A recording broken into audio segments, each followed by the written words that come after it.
estamos observando que cuando trabajamos en los equipos, lo que nosotros hacemos es establecer ciertas normas, nos ponemos de acuerdo, porque vamos a ser evaluados, vamos a observar el desempeño que tenemos. Y cuando la evaluación no puede ser cuantitativa, que no siempre lo puede ser, un método recomendable son las rúbricas, y obviamente las rúbricas tienen que adaptarse a la realidad eh, cultural y el clima que existe en la organización. Nuestro gran país, o sea, nuestro país, nuestra gran organización, sufrió un tremendo problema el 18 de octubre del año 2019. El clima del país estaba muy, muy malo, muy tenso.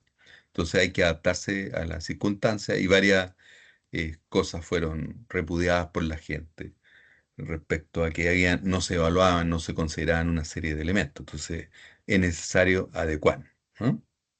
Ya sea de los líderes en sus distintos nombres o de los integrantes de los proyectos. Ahora, ¿qué se hace con la evaluación? La evaluación no es un tema de uno solo, sino que necesariamente hay un tema eh, de comparación. Entonces, hay una evaluación, por ejemplo, en que tú mismo deberías de hacerte. Y eso, compararla, por ejemplo. El problema que tienen las evaluaciones es que si yo te paso a ti una cartilla con un montón de números, tú dices, bueno, ¿y cómo interpreto yo esta cuestión? Entonces, los gráficos radiales, por ejemplo, como el que estoy mostrando en este momento, tienen la gracia que puedo en en una imagen, representar justamente los distintos elementos por los cuales estamos siendo evaluados. Y en este caso, por ejemplo, podemos observar de esta persona que su autoevaluación, línea roja, fue mucho más negativa que el promedio de cómo la fue evaluado. Hay una evaluación que se llama 360 grados. Tú te evalúas, te evalúan tus compañeros y te evalúa tu jefe. ¿Está? Entonces, eh, la gracia que tienen estos gráficos radiales es que tú puedes decir, ¿dónde estoy mal? Ah, mira, aquí, oye, aquí estáis súper mal. Mira, aquí estáis súper mal. Ahí. ¿Ah? O aquí, y si tengo que mejorar, ¿dónde mejoro? Acá no te vale la pena mucho mejorar porque estáis bien. En cambio, en esta parte, oye, aquí estáis mal. Mira, mira la brecha que hay. Ah, es grande. Al jefe, al líder del proyecto. Estoy usando la rúbrica anterior, que, insisto, es autoajustable. Acá, por ejemplo, tú como integrante, acá tú como jefe, aquí tú como integrante, tú te evalúas de una manera, y aquí tú, por ejemplo, consideras que tú te apegas al objetivo bastante bien, y los demás dicen, no, pues si no se evalúa, no se apega tanto al objetivo. Aquí tú te sobreevalúas, y en cambio en compromiso, tu autoevaluación es inferior a lo que los demás opinan de ti. Los gráficos, insisto, la gracia que tienen es cómo representa la información de una manera más práctica. Los radiales y también están estos otros típicos gráficos, donde cuando yo no puedo meter muchas líneas dentro de un gráfico radial porque se me entra a confundir un poco y de repente yo digo, bueno, pero ¿sabe que no me queda tan claro hasta dónde, qué tan bien estoy? Entonces acá, por ejemplo, en este otro ejemplo, uno puede darse cuenta que en realidad entre 4 y 5 no estamos bien. Ahí llegó sobre 4. O sea, miro este gráfico y yo puedo decir, mira, ¿saben qué? En realidad el conjunto, le llamé curso en este caso, el conjunto del verde, uno de los proyectos es Alpaca, y estamos evaluando al señor Christopher Díaz, etcétera. Entonces puedo ver cuál es el promedio, etcétera, y así sucesivamente. ¿Mm? Bueno, necesitamos evaluar y también necesitamos focalizarnos en qué significa dirigir el equipo. Dirigir el equipo significa al menos 8 cosas. Insisto, el nombre del quien dirige el equipo será jefe, Scrum Master, sponsor, etcétera, gerente. Pero dirigir el equipo es una combinación de habilidades, no dije conocimiento, que relacionan liderazgo, motivación, comunicación, resolución de conflictos y negociación. Y aquí va a aparecer varias veces la palabra conflicto y negociación, varias veces. Ahora, ¿cuál es el objetivo de dirigir un equipo? Seguir el rendimiento del equipo y sus integrantes. Es bueno hacer participar a los integrantes del proyecto para establecer recompensas, no necesariamente económicas, porque en general, cuando uno dirige un equipo, tú lo que tenés plata es para comprar pizza, para mandar a algunas personas en el Uber a la casa, etcétera, pero no puedes aumentar los sueldos.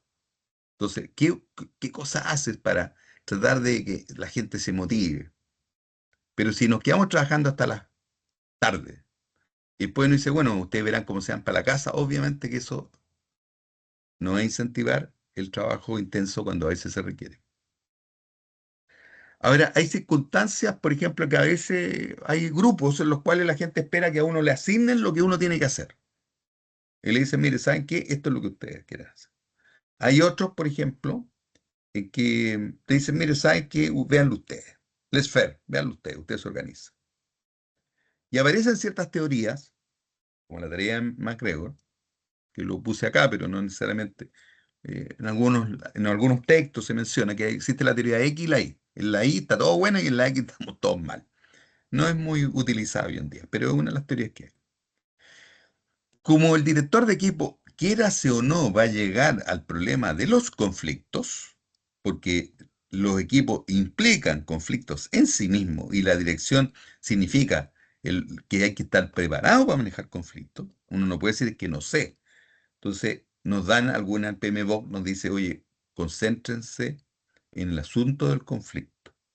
Traten de dejar de lado los temas personales, a pesar de que la personalidad es uno de los típicos problemas que tienen los equipos. Pero debemos dejar de lado los temas personales, o sea, veamos los temas más desde el punto de vista sistémico. Ahora, ¿qué método yo uso? Depende. No tengo uno. Y a veces hasta voy a tener que forzar una solución. No siempre es lo adecuado, pero a veces hay que hacerlo.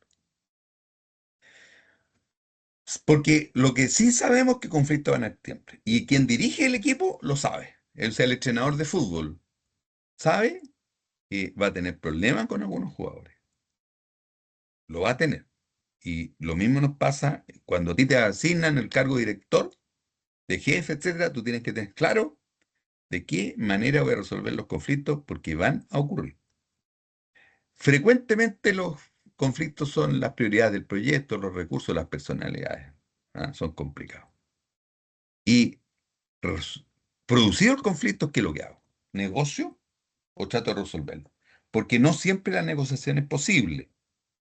De hecho, hoy día, por ejemplo, Trump dijo, no me venga, señor Maduro, a decir que lo que aquí no vamos a negociar. La negociación no está encima de la mesa. O usted se va o lo bombardeamos. Así de simple. Entonces, no siempre es la manera de resolver los conflictos negociando. Porque a veces para negociar yo necesito la voluntad de las partes. Entonces, en lo que vamos a darnos cuenta es por qué ocurren los conflictos. Esto es PMBOK. PMBOK te dice que en general, si uno hace una radiografía a los equipos, uno, más que equipo, hablemos de la organización en general, porque el equipo es lo ideal. Lo ideal es tener equipo, pero la mayor parte de las veces no se tiene equipo. ¿Qué es lo que se tienen? Se tienen grupos de distinta índole. Y esto es lo que te dice PMBOK. Mire, si yo hago una radiografía a las distintas organizaciones, yo me doy cuenta que dentro de los grupos hay a veces espíritus confrontacionales dentro de ellos. Confrontacionales, o sea, los tipos son parte de una misma organización, pero están en un ambiente de confrontación. En la política uno lo ve claramente. Miren, si usted, no voy a hacer un análisis eh, peyorativo, ¿ah? Sino que es mirar desde fuera, pero mirar con ojos abiertos. La mayor parte de los partidos políticos que se supone responden a un ideal, están con grupos internos en amplia confrontación. Si uno ve, por ejemplo, en el lado de la izquierda, a la misma Yanet Jara que pertenece al Partido Comunista, uno de los mayores problemas que tiene Yanet Jara es con el grupo de Jadwe, que es parte del Partido Comunista, que históricamente ha sido siempre un partido de una sola línea. Me voy para el otro lado, me voy al lado de la derecha, y el señor Kass, él sale de eh, la UDI, que también se suponían que eran súper organizados, y hoy día Kass va por un lado y Matei va por otro, en circunstancias que años atrás eran una de las características que tenía la UDI, así como el Partido Comunista, que eran súper, eran de una sola línea. Y estos grupos se confrontan entre sí, de tal manera que se producen hostilidades. Y algo raro, como que hay compromiso, como que en el compromiso tienes cierta ventaja. Sí, porque tú tienes, respecto a tu grupo, tienes ventaja, a tu subgrupo, ¿ah? A tu área donde tú estás. Y la transferencia de información es interna entre nosotros, no con los otros. Y el liderazgo es de choque, es lo que uno observa en Trump y en Milley. Y el manejo de problemas es un arma, porque tú vas a someter a los otros a... El problema va a ser un arma, tú lo vas a usar contra los demás. Eso es lo que está usando en Argentina y en Estados Unidos. Hay otro nivel en que ya no está el espíritu de confrontación, pero sí hay subgrupos claramente delimitados. Y uno cree que hay unanimidad, pero en realidad no hay unanimidad. Es cosa que o sea, está flor cercano de que haya el conflicto, se escale. Y entonces hay un compromiso, una percepción errónea del compromiso, porque la gente dice, no, si aquí estamos todos de acuerdo. Tú sabes que no es verdad.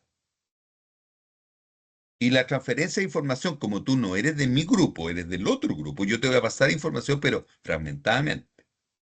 Y vamos a observar que que ahí los liderazgos hay una oposición, no es lo mismo que el choque, hay una oposición a ese liderazgo.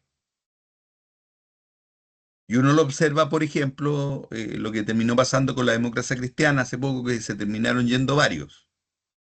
Eh, y en este mismo momento, dentro de la democracia cristiana, hay grupos distintos, dentro de los que se quedaron. Y así en todos los partidos, no estoy pelando a uno, son todos más o menos parecidos. Y los problemas los hablamos afuera, pero hay problemas. Un tercer nivel es el estado de membresía. Membresía es cuando tú pagas, algunos de ustedes a lo mejor tienen membresía de algún club. Entonces uno va al club, usa la piscina, saluda a los demás, conversa cosas generales, pero el clima es, sí, interesante, conversar con ellos, etcétera. No me refiero a un club de fútbol, me refiero a un club, por ejemplo, donde se comparte una piscina, un estadio, una cosa así. El compromiso es escaso. El liderazgo siempre se está poniendo a prueba porque, oye, yo quiero opinar, los grupos dentro de la iglesia, por ejemplo, también hay distintos, dentro de la iglesia católica hay distintos grupos, están desde los jesuitas a los Opus Dei, pasando por varios intermedios. Entonces uno se da cuenta que el Papa no es de todo, y quedó muy claro con Francisco. Pero habían distintos grupos que comparten la iglesia católica. Un mejor nivel es cuando hay cohesión. Y cuando hay cohesión, se observa más satisfacción, más aceptado. Por ejemplo, hay dos candidatas en este momento, que son mujeres. Matei, por un lado, Jara por otro. En ambos casos, lo que uno observa es que de esos dos liderazgos internamente hay cierta cohesión. O sea, en general, la UDI, Renovación Nacional y Evópoli no discuten mayormente a lo que dice Matei. Y en el caso de Jara, entre los socialistas, los PPD y el Frente Amplio en general están satisfechos.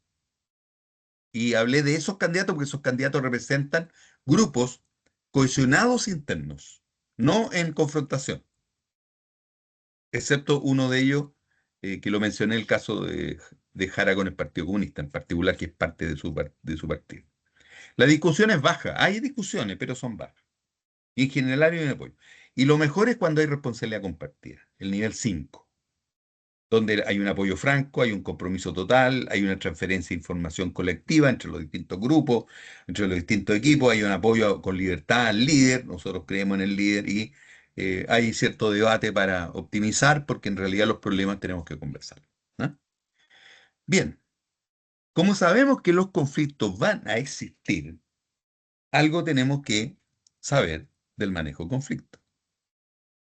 Primero, los conflictos DP, acuérdense que siempre es director de proyecto DP. Eh, que nosotros tenemos que crear equipos de alto rendimiento. Ese es nuestro compromiso.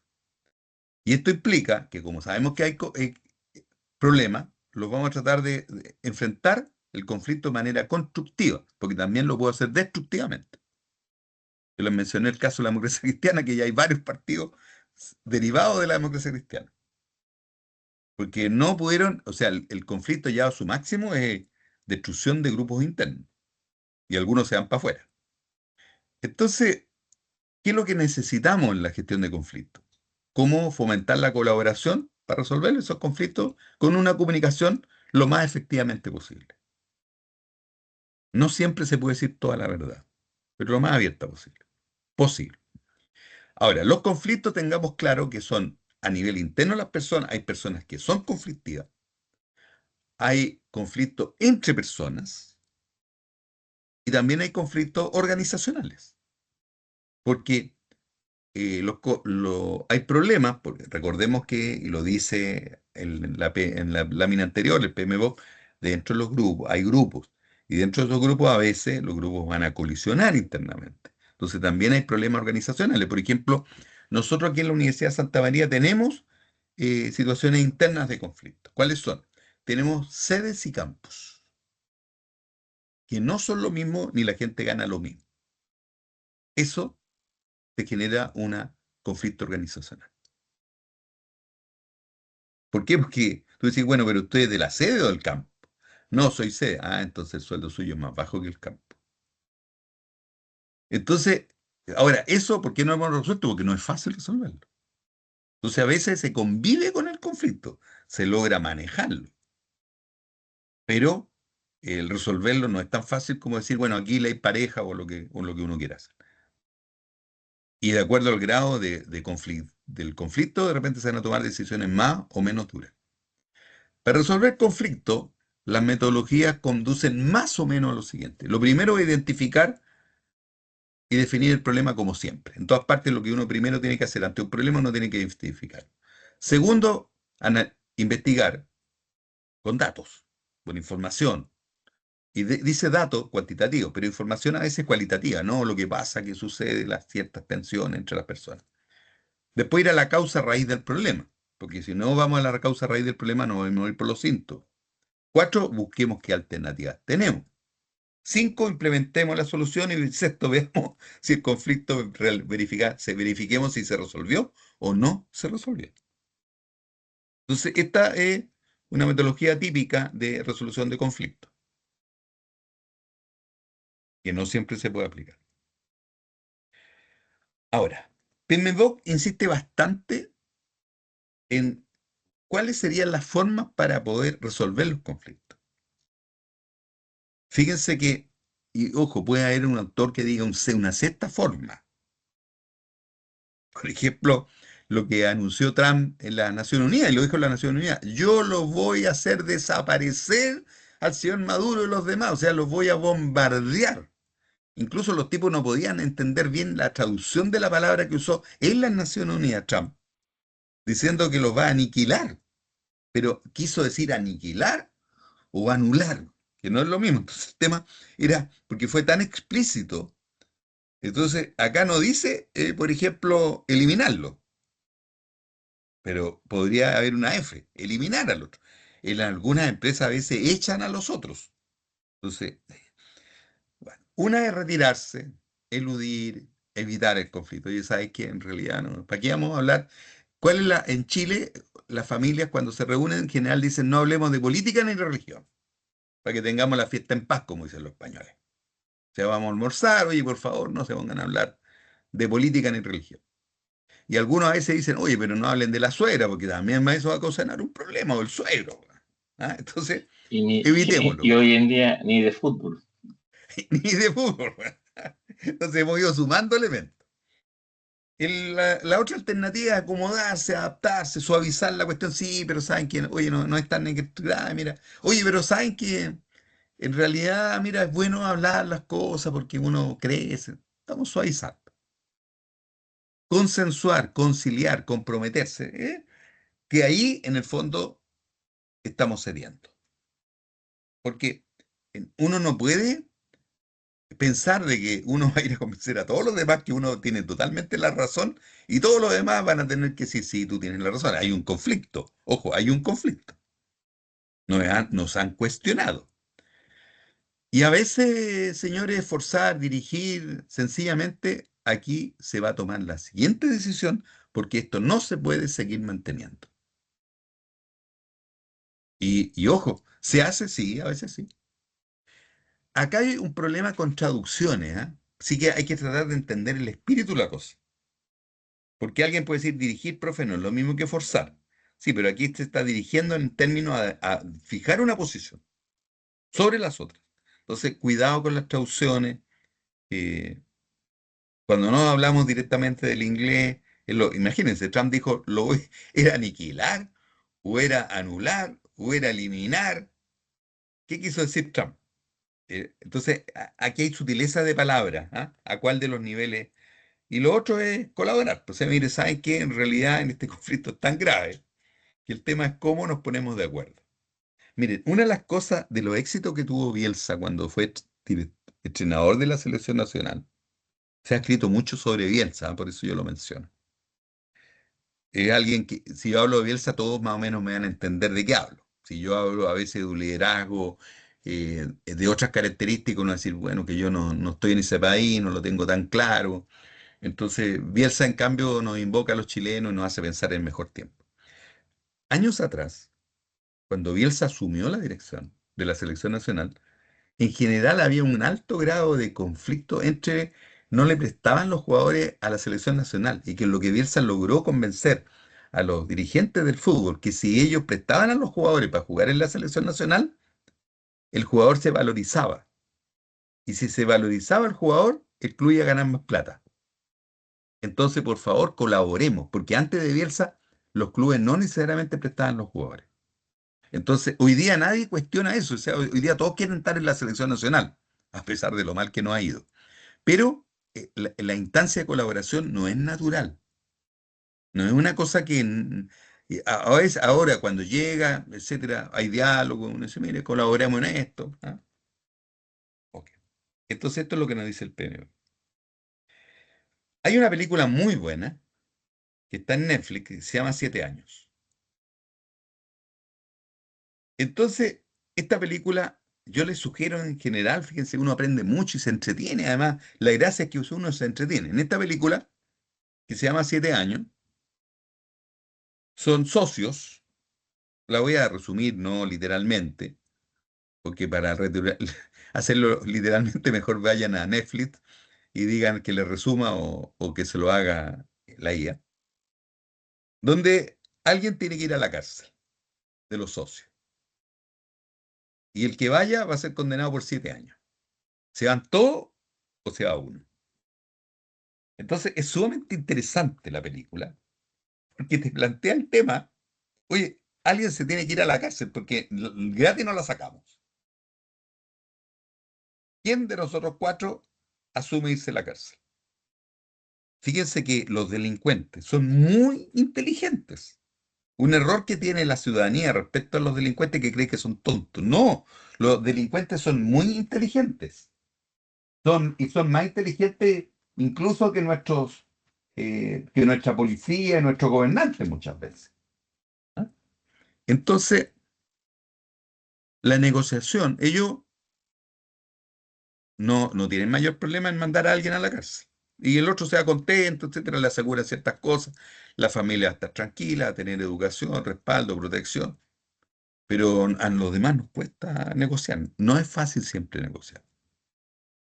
Porque negociar significa intercambiar propuestas. Yo tengo que conceder algo, tú tienes que ganar, yo tengo que ganar. Porque un error grave es que en la negociación el paradigma es el siguiente. Yo gano porque tú vas a perder.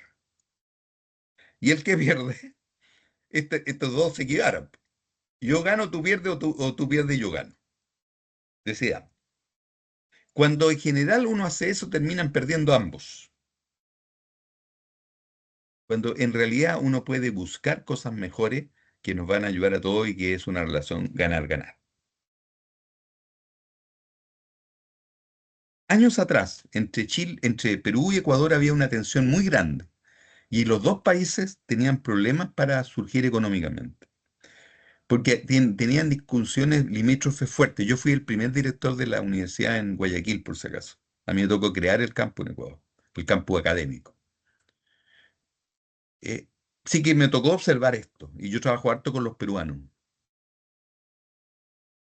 De hecho, soy acreditador internacional desde Perú, no desde Chile, desde Perú. Lo cual me da más movilidad. Entonces, ¿qué hicieron? Llegó un momento en que dijeron, ¿saben qué? Se acabó la discusión limítrofe, tú ganaste, tú te caes con esto, yo me quedo con esto, ok. No sigamos discutiendo en esta cuestión porque finalmente los dos perdieron. Y Perú ha tenido un desarrollo económico muy interesante. Cuando cerró ese problema de la frontera, dijo, ¿saben qué más? Ok, nos quedamos con esto. Y Ecuador le estuvo yendo muy bien durante varios años hasta que tuvieron otros problemas internos. Entonces, bueno, también la negociación no es fácil hacerla, exige toda una preparación. Imagínense que no se ha podido negociar la paz entre Israel y Gaza, Palestina, no han podido. Esto no es entonces que uno dice, bueno, hay que negociar, cuidado, no es fácil negociar. Hay que llegar a diálogo, acuerdo, y hasta que uno cierra, pero hay que saber cerrar, porque si no se cierra, las heridas quedan abiertas. Y todos sabemos que una herida expuesta se puede echar a perder. Hay un elemento y hay ciertas trampitas en el tema de la negociación. ¿Mm? Errores de la negociación. No es fácil negociar. Entonces, hay ciertos errores que están clasificados ya. Primero, el mito del pastel fijo. ¿Qué significa el mito del pastel fijo? El mito del pastel fijo es que estamos peleando por un 100. Entonces yo sé que si estamos peleando por un 100, si tú te llevas 60, yo me llevo 40. Y luego eso no me va a gustar. O para 40 es mucho. Entonces, el error es pensar de que uno se está distribuyendo. Entonces, a veces se usa la siguiente expresión que a lo mejor ustedes la han escuchado, pero no la comprenden bien. Suma cero. ¿Qué significa suma cero? Suma cero significa que en el fondo tú te llevaste un poco más, yo me llevo un poco menos, pero en suma la cuestión quedó en que nadie gana al final. Porque yo te voy a hacer te voy a hacer la vida imposible para que tú lo que ganaste, en teoría, lo puedas aplicar. Entonces, ¿por qué? Porque estoy pensando de que lo que me estoy destruyendo es un 100. Y no. Por ejemplo, hoy día, en un rato más, ustedes van a tener la oportunidad de ganarse 5 puntos de la nota, que se lo había prometido en una sesión anterior. Entonces, esos 5 puntos de la nota es porque la nota no es 100. La nota va a ser 105. Y en la próxima semana la nota va a ser 110. Porque si no, yo lo estoy llevando a que en el momento del test ustedes están jugando 50 puntos completos del test. En el test. Entonces, vamos a aumentar el pastel. El pastel no va a ser 100. Hoy día lo vamos a dejar en 105 y la próxima semana en 110. Obviamente no todos van a tener los 5 y no todos van a tener los 10, depende de cada uno de ustedes. No vamos a competir entre ustedes, sino que vamos a ver quién puede llegar al 105, al 110, de tal manera que si después tiene menos de 50, lo compense. Otro error es el anclaje a una posición inicial. Uno llega a veces enojado, después de un conflicto uno llega enojado a negociar. Entonces uno dice, esta es mi posición. No conviene en general decir cuál es la posición, porque el otro va a saber entonces hasta dónde estira el chicle. Tercer elemento, ¿cómo se presenta la información? Aquí hay un elemento bien interesante, ¿ah? Tú puedes presentar la información, cuidado con la información siempre tiene sesgos. Entonces, ¿cómo la presentaste? Porque la confiabilidad en la información inicial, ¿y por qué creemos que esa información es sacrosanta?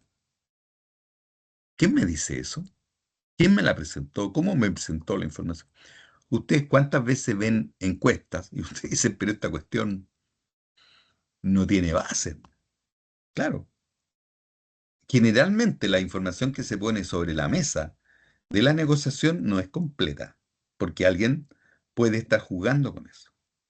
La otra es la maldición del ganador. ¿Saben cuál es esa? Miren, imagínense que ustedes están con tu pareja, conversa, etcétera, y tu pareja te dice, pero ¿cómo te pagan tan poco, etcétera? Esto no es posible, te están explotando, etcétera, y tú vas a Leonardo donde el jefe a decir que te aumenten el sueldo. Y tú entras y dices, mire, jefe, yo considero que en realidad aquí me saco la cresta trabajando por la empresa y yo no soy reconocido económicamente, etcétera. Yo exijo un aumento de sueldo. Bueno, Gabriel, dime, ¿cuál es tu propuesta? Yo creo que mínimo, yo necesito un 10% más. Y el jefe te dice, ok, ya, estamos de acuerdo. Tú al principio estás ahí salís contento.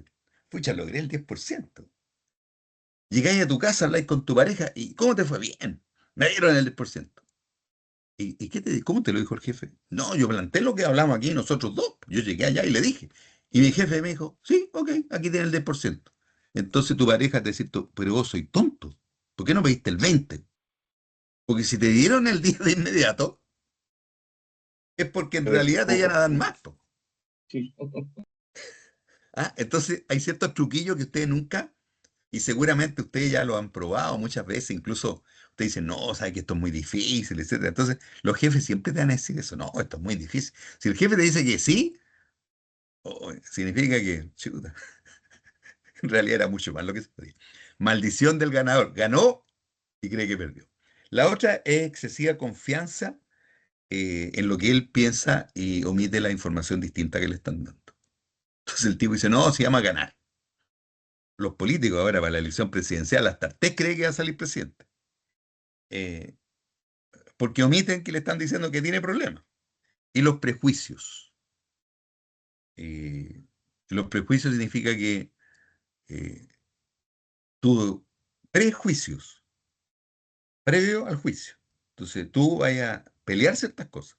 Y las voy a pelear hasta las últimas consecuencias. Y está ahí elevando el conflicto porque llegaste, te fuiste a un terreno en el cual después, ¿cómo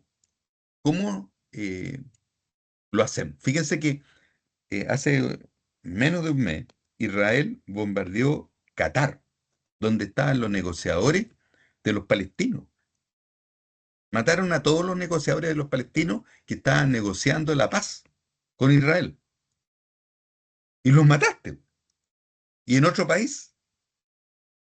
Entonces, obviamente, independiente de lo que uno esté o no, cuál sea lo que uno cree respecto a ese tremendo conflicto que está viendo el mundo, es que obviamente tú no podés matar a los negociadores, po. Eso no se hace. Uno ya ha aprendido que eso es lo peor porque mataste a los tipos que estaban negociando. Entonces, ahí hay un prejuicio. Y eso es irracional lo que ocurre. Lo hacían antes los antiguos bárbaros, en que tú venías y al que iba a negociar lo mandabas con la cabeza cortada, puesto aquí en el brazo. ¿Ah? Eso no se hace. Bueno, eh, este martes el profesor le presentó esta lámina, el martes. La saqué de esa clase del profesor. ¿Ah? Entonces, aquí estamos en la última etapa ya de la clase para entrar a los ejercicios que vamos a hacer después, que van a tener premio de nota. Recuérdense que el profesor le dijo, mira, los recursos se desglosan en una cierta estructura que generalmente tiene que ver con personas, por ejemplo, ya que estamos hablando de informática con software, y con diversos equipos o equipamientos. Entonces, hay una cosa que no hemos visto, porque es un mixto, esto corresponde al otro curso y al mío. ¿Ah? Entonces vamos a tratar de aclarar este mix que hay. Entonces, hay un tema que es eh, el capítulo 9.1, porque, a ver, hay algo que a mí no me gusta del PMBOK. Y lo que no me gusta del PMBOK, que él sumó las personas, los equipos de trabajo, dentro de los recursos. Entonces, el PMBOK dice 9.1, planificar la gestión de recursos. PM2, el 9.2, adquirirlo, desarrollarlo y dirigirlo. Recursos, como podrían ser las camionetas, hoy necesitamos camionetas, etc. Y lo dijo el profesor el martes pasado, le dijo, mire, este equipo no es equipo de personas, estos son equipamientos, por si acaso. Entonces, en este contexto, el PMBOK nos dice, típica estructura del PMBOK, hay ciertas entradas, la típica el acta de constitución del proyecto, el plan para dirigir el proyecto, documentos del proyecto y lo que siempre se ha dicho, los factores ambientales de la empresa y los activos que afectan a la empresa y los activos que tiene tu organización, tu empresa. Ahora, para planificar la gestión de recursos, que significa cuáles son los recursos que tú vas a contar, contamos con juicio de expertos y ciertos diagramas, por ejemplo, las matrices RACI, entre otras. La teoría de organizaciones, las reuniones, una manera de decir, mire, ¿sabe qué? Pongámonos de acuerdo en las cosas que requerimos, etcétera. Y aquí aparece entonces el plan de gestión de recursos. Necesitamos esto, esto y esto para tales momentos. La acta de constitución del proyecto a lo mejor vamos a tener que alterarla porque el alcance no nos da y vamos a tener que, ¿cierto?, actualizar otros documentos más. Por ejemplo, riesgo. No vamos a poder contratar directamente, vamos a tener que subcontratar. Y eso me va a crear un riesgo. Como ya sabemos, PMBOK te juega del punto de vista de los input y del output y de los elementos. PMBOK siempre te hace lo mismo. Entrada, salida y qué herramienta. Como estamos en el caso de informática, tenemos que tener claro que ahí hay un cierto flujo de información, porque en el fondo el flujo de información va a representar las cosas que vamos a hacer como proyecto. Bueno, para los recursos yo tengo que anotarlos.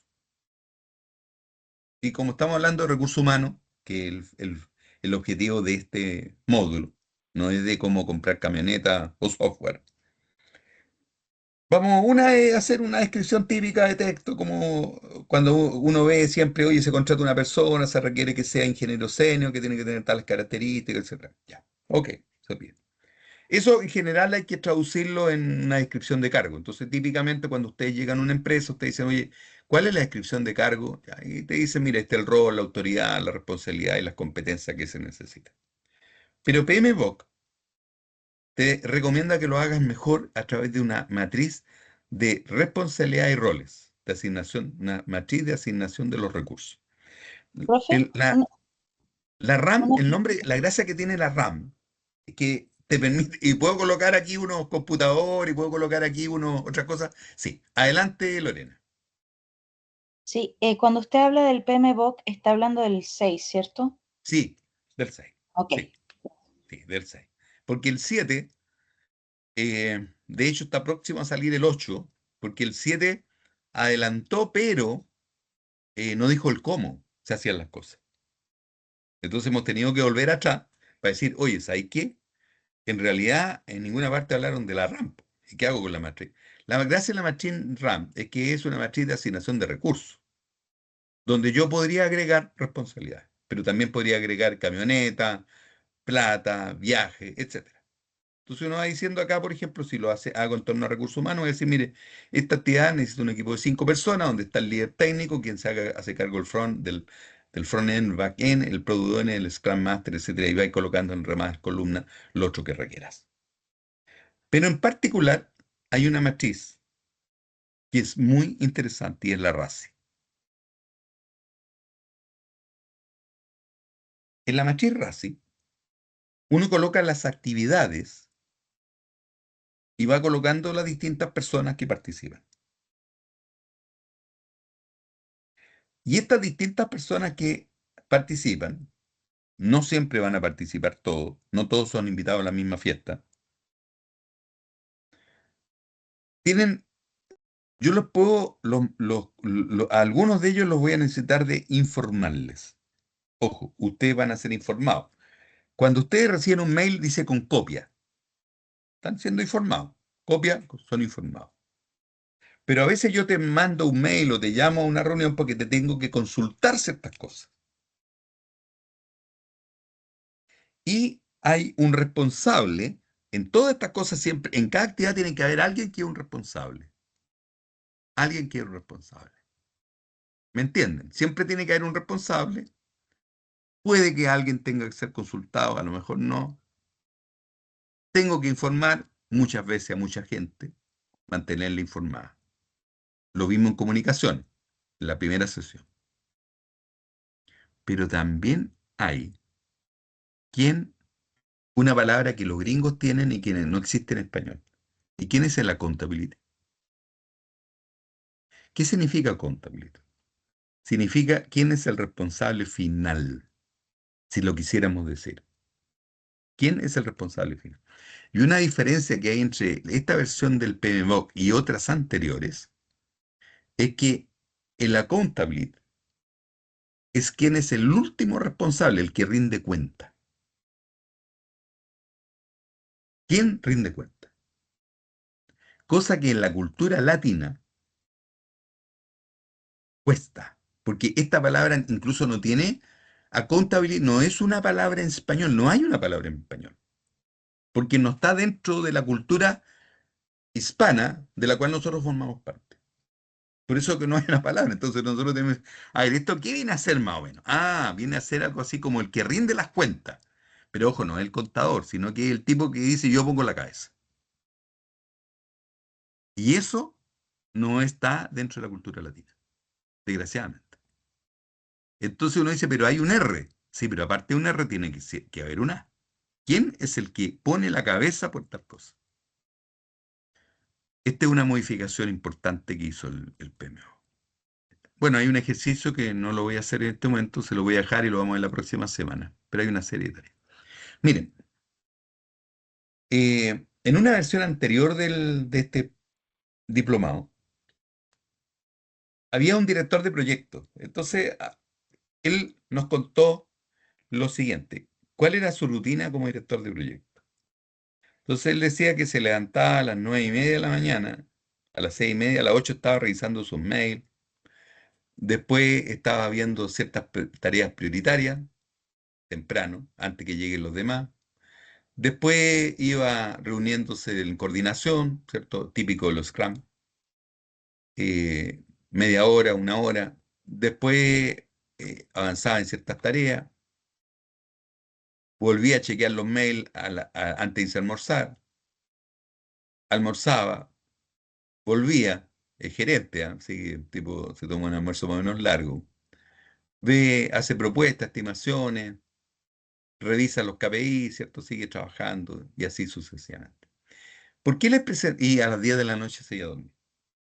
Es interesante porque cuando uno dirige un proyecto, uno tiene que saber distribuir el tiempo. ¿Ah? Este es un elemento que hay que tenerlo presente. Bueno, tal como una de ustedes lo hizo mención y me dijo, profe, usted está hablando de la versión 6 o 7. La 7 ha hecho buenos ajustes. Se espera que la 8 logre realmente integrar la 6 y la 7. Entonces, nosotros hemos hablado de que se requiere un cierto dominio del equipo, del desempeño, sabiendo de que en realidad esto es un tema compartido. O sea, l- aquí en lo que nos metamos nosotros como equipo vamos a estar compartiendo elementos. Estamos buscando equipos de alto rendimiento y estamos buscando que no solamente el liderazgo sea de una persona, sino que esperamos que los demás miembros del equipo también sean líderes. Por eso que está el líder técnico, Por eso que está el Product Owner, por eso que está el líder, el Scrum Master, porque esto no es solamente de ellos. Hay cosas en las cuales uno dice, mire, ¿sabes qué? El que mejor hace esto es tal persona. Porque de esa manera el equipo, esa responsabilidad va siendo compartida entre las distintas personas y ya no radica el problema en uno, sino que se distribuye entre varios. ¿Ah? Es un bonito contribución eh, que se fue haciendo. Eh, el otro elemento que nos enseña el PMBOK versión 7 es la necesidad de adaptarnos y ser resilientes. Eh, el mundo es VUCA, que significa volátil.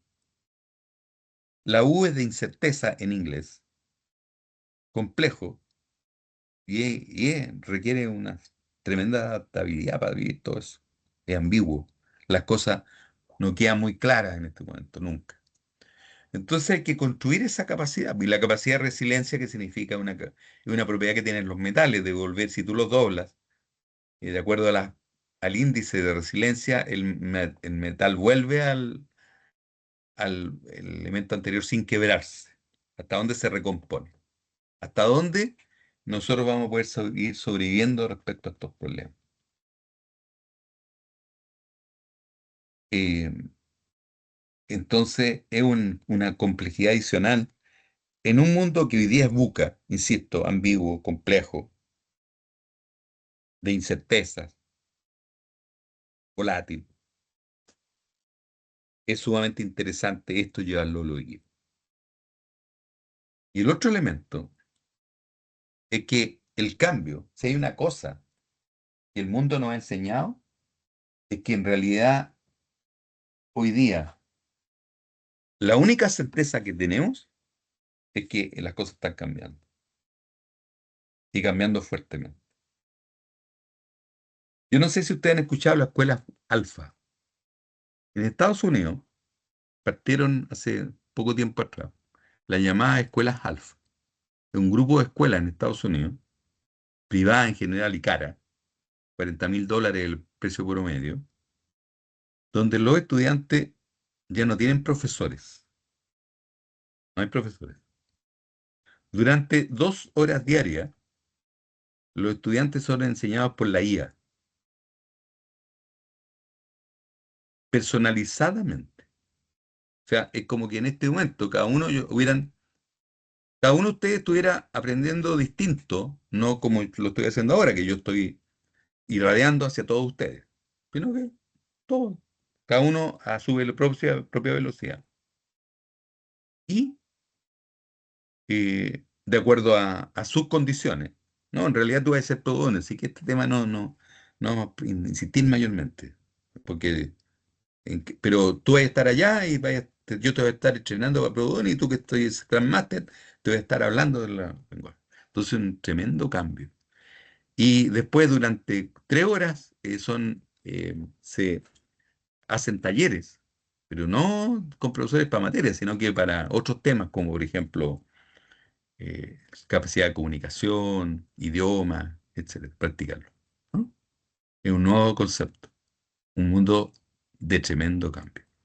Bueno, hasta aquí estamos siendo 8:29 y vamos a hacer lo siguiente.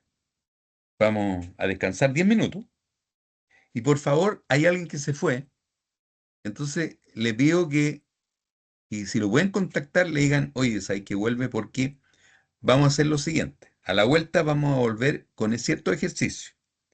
Vamos a hacer ciertos ejercicios tipo prueba test de PMBOK. Los primeros van a ser sin puntaje, pero a las 8:50 se va a abrir el test. Entonces, les sugiero que se metan al aula y vean dónde está el test. Estamos en la sesión 4. Entonces, la parte de abajo, que es lo último que vamos a hacer hoy día, hay un test.